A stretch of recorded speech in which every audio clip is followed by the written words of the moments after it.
उपवासीच्या भगरी आणि भगरीचं पीठ घेतलं होतं. यामध्ये बऱ्याच उपवास धरणाऱ्या महिलांना आणि पुरुषांना विषबाधा झालेली आहे. याबाबत तुम्ही काय सांगू शकता, कशी आहे घटना? ही घटना सगळ्या पेशंटचं म्हणणं आहे की सगळ्यांनी पीठ ते आणलं भगरीचं, एकाच दुकानावरून आणलं आणि सगळे पेशंट रात्रीच लागू झाले.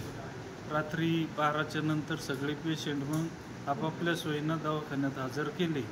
आता सध्या जळगाव राज्यामध्ये म्हणजे इथे 3 पेशंट आहे, 3 आणि 1 4 हिरोनेचे आणि 1 पेशंट आळंदचं इथं भरती आहे, 5 इथं 4 पेशंट आहे. आणि जळगाव महिला सिव्हिलला आता सध्या आजच्या दिवसभरामध्ये 9 पेशंट आहेत ॲडमिट आहेत. आणि प्रायव्हेट सोनसळे डॉक्टर म्हणूनही त्यांच्याकडं जवळजवळ 50 पेशंट हेच येऊन गेलेले आहेत.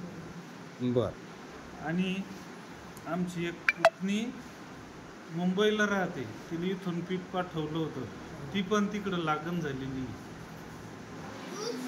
बरं. बाकी लोकांना म्हणजे खूप समजदारी घेण्याची गरज आहे की ज्यांनी समजा त्या दुकानातून पीठ घेतलं असेल देळगावमईच्या, नाव काय ते तुम्हाला माहिती आहे, पण प्रत्येकानं आपलं जे पीठ आणि भगर ही सुरक्षता करूनच घ्यावी आणि उपवासाच्या भगरीतून विषबाधा टाळावी.